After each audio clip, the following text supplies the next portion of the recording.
মাত্র ৯৬,০০০ টাকার রড হলেই ২ তলা ফাউন্ডেশনের নির্মাণ ৪ রুম বাড়ির বিমের রড কমপ্লিট। ওয়েলকাম এভরিওয়ান, আসসালামু আলাইকুম। দেশ ও প্রবাস থেকে অনেকেই ২ তলা ফাউন্ডেশন দিয়ে ৪ রুম বাড়ি করবেন। দেখে নিতে পারেন এই বাড়ির মোট ফাউন্ডেশন কাজটা। এখানে আমরা বিমের রড ব্যবহার করছি ৫ পিস ১৬ mm রড এবং রিনের রড ৮ mm। বিমের রড লাগছে মাত্র ৮০০ কেজি ১৬ mm আর রিনের rod ২০০ kg ৮ mm। Rod BSRM। বিমের রডের জন্য খরচ আসছে ৯৬,০০০ টাকা। আর আমরা বিমটা কোথায় দিচ্ছি একটু দেখবেন। দেখুন, পুটিং কলম মাটি লেভেল বরাবর আর একটি ১০ ইঞ্চির সলিং, সেখানেই বিমটা দেওয়া হবে মাটি লেভেল বরাবর। তো এইভাবে কেন বিমের কাজ করবেন? কিছু টাকা খরচ কমানোর জন্য বাড়ির ভিটা লেভেলে বিম করলে বাড়ি তৈরির কিছুদিন পরেই বিমের নিচ থেকে ৫ ইঞ্চি দেওয়াল ফাটল ধরে। তো ফাটল রোধের জন্য এই টেকনিকটা ব্যবহার করবেন। দেখুন, আমরা প্রত্যেকটি কলমে ৪ পিস ১৬ mm রড, মাত্র ৭২ কেজি রড, আর এখানে ৬ পিস ১৬ mm রড, সেখানে ৮৬ কেজি রড। মোট এই নিয়ম ফলো করে আপনি যদি ২ তলা ফাউন্ডেশন করে বাড়ি করেন, আপনার বিল্ডিং থাকবে ঝুঁকিমুক্ত। আর প্রত্যেকটা রিনের যে হুক, সেটা 3 ডিগ্রি অ্যাঙ্গেলে অবশ্যই ব্যাখ্যা করতে হবে। রিনগুলো L/4 কিংবা ৬ ইঞ্চি পরপর বাঁধতে হবে। তো আমাদের এই ১৬ কলম দিয়ে ঘন্টার মোট কাজের জন্য এই পর্যন্ত কত কেজি রড লাগছে? ১৬ কলমে আমাদের রডের প্রয়োজন পড়েছে প্রায় ১২০০ কেজি আর বিমে ১০০০ কেজি, এই মোট ২২০০ কেজি রড। যারা বিশ্বাস করেন না তাদের জন্যই আজকের ভিডিওটি। আমরা এই বেজে রড ব্যবহার করেছি ১২ mm রড আর কলমে রড ব্যবহার করেছি ১৬ mm রড। আর একটি কলম থেকে আরেকটি কলমের দূরত্ব আছে মাত্র ১৫ ফিট বাই ১৩ ফিট। বিম ঢালাই পর্যন্ত কত খরচ আসবে? এখানে বিম ঢালাই পর্যন্ত আমাদের খরচ আসবে প্রায় ৭,৫০,০০০ টাকা।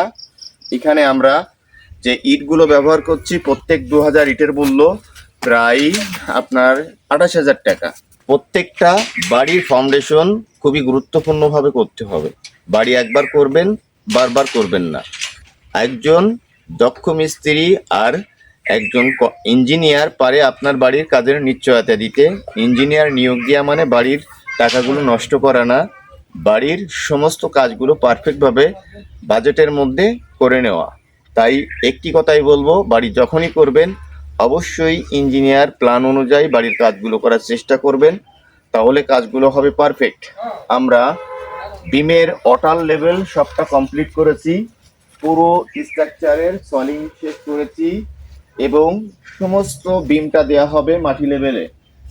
এবং এমনভাবে নিখুঁত কাজ করে বাড়ির ফাউন্ডেশন করলে আপনার বাড়ির বিম কখনোই ফাটল দিবে না। এই কথাগুলো মাথায় রাখবেন। আর প্রত্যেকটা বিমের রড যখন বাঁধাই করবেন, এমনভাবে কলমের ভিতর দিয়ে প্লেসমেন্ট করবেন, তাহলে কাজ হবে পারফেক্ট।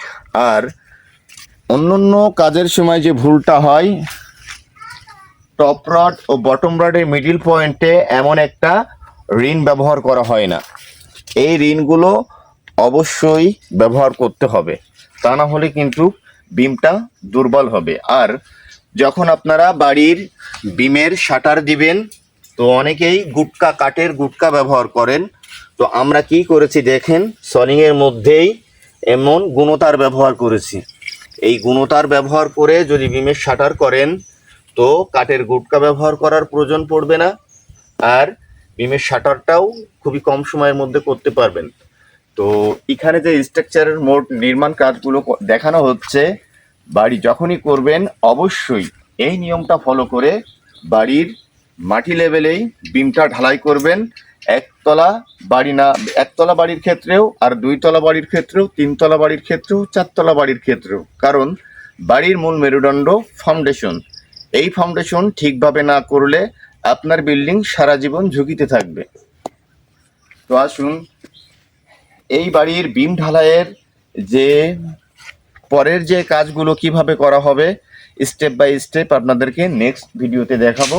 তো স্ট্রাকচারের মোট কাজগুলো একটু ভিজিট করে দেখুন যে আসলে কেমনভাবে আমরা এই কাজটি করছি।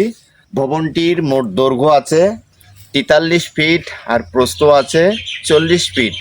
মোট 1890 স্কোয়ার ফিট ছাদের 4 রুম বাড়ি। ওই সাইডে থাকবে 2টা বেডরুম, মিডিল পয়েন্টে থাকবে সিঁড়ি রুম, এই সাইডে থাকবে একটি নামাজের ঘর এবং এটা হলো ড্রয়িং কাম ডাইনিং, এটা হলো গেস্ট রুম। আর এই জায়গাতে হবে 2 সাইডে 2 বেডরুম আর একটি কিচেন রুম, সাইডে একটা বাথরুম। মোট 3 বাথরুম, 4 বেডরুম, ড্রয়িং ডাইনিং সহ এই বাড়ির মোট ডিজাইনটা করা হবে।